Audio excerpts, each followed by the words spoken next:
Dalam nama Bapa, Putra, dan Roh Kudus. Amin. Ya Bapa, Tuhan langit dan bumi, kerajaan-Mu Kau wahyukan kepada orang kecil dan rendah hati. Berilah kami hati yang terbuka bagi kehadiran dan kekayaan-Mu yang terpantul dalam kitab suci, dalam alam semesta, dan dalam hidup kami. Inilah permohonan kami, demi Kristus, Tuhan dan pengantara kami. Amin.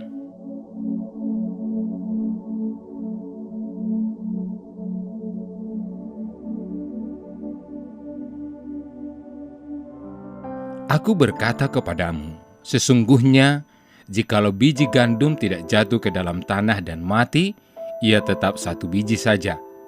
Tetapi jika ia mati, ia akan menghasilkan banyak buah.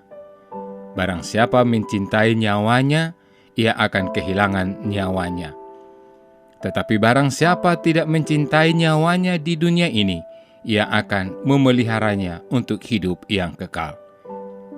Barang siapa melayani aku, ia harus mengikuti aku, dan di mana aku berada, di situ pun pelayanku akan berada. Barang siapa melayani aku, ia akan dihormati Bapa. Demikianlah sabda Tuhan. Saudara-saudari yang dikasihi Tuhan, dalam hidup ini, sikap untuk berkorban terkadang terasa sulit untuk dilakukan. Melalui bacaan Injil hari ini, Yesus menegaskan tentang arti pengorbanan. Yesus menggambarkan pengorbanan seperti biji gandum yang harus jatuh ke tanah dan mati agar dapat tumbuh tunas yang baru dan akan menghasilkan buah yang banyak.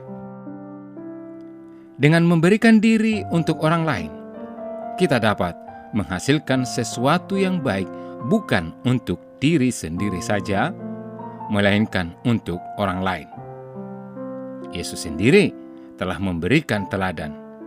Ia rela sengsara di salib, bahkan mati demi keselamatan dan hidup baru bagi manusia. Saudara terkasih, semangat berkorban dan melayani merupakan teladan hidup Yesus yang hendaknya menjadi dan diikuti oleh kita para pengikut Kristus. Hal ini juga dilakukan oleh Santo Laurentius, diakon dan martir yang dirayakan gereja pestanya hari ini. Laurentius adalah pelayan setia Paus Sixtus II pada abad ketiga. Tugasnya adalah mengelola harta benda gereja untuk dibagikan kepada kaum fakir miskin. Ketika Paus Sixtus dipenjara oleh penguasa Roma, Laurentius juga menemaninya. Namun, ketika penguasa Roma ingin merebut harta kekayaan gereja yang dikelolanya, Laurentius segera membagi-bagikannya kepada fakir miskin. Penguasa Roma pun marah. Laurentius dibakar hidup-hidup dan wafat sebagai martir. Kemartiran Laurentius menjadi benih subur bagi pertumbuhan iman umat pada waktu itu. Santo Laurentius membagikan harta gereja kepada orang-orang miskin dan menderita, yang bagi dirinya mereka adalah harta sejati yang layak dipersembahkan kepada Tuhan. Santo Laurentius menyadari bahwa kebahagiaan sejati terletak pada pelayanan dan pengorbanan diri demi kebaikan yang lebih besar. Saudara-saudari yang dikasihi Tuhan, kehidupan di dunia ini hanya sementara. Kita bersyukur dengan kehidupan yang kita terima dari Tuhan. Kita diberi kesempatan untuk hidup sehat, panjang umur, dan juga memperoleh rezeki dari Tuhan. Sebagai pengikut Kristus, jalan yang tulus untuk mengikutinya ialah dengan pengorbanan diri.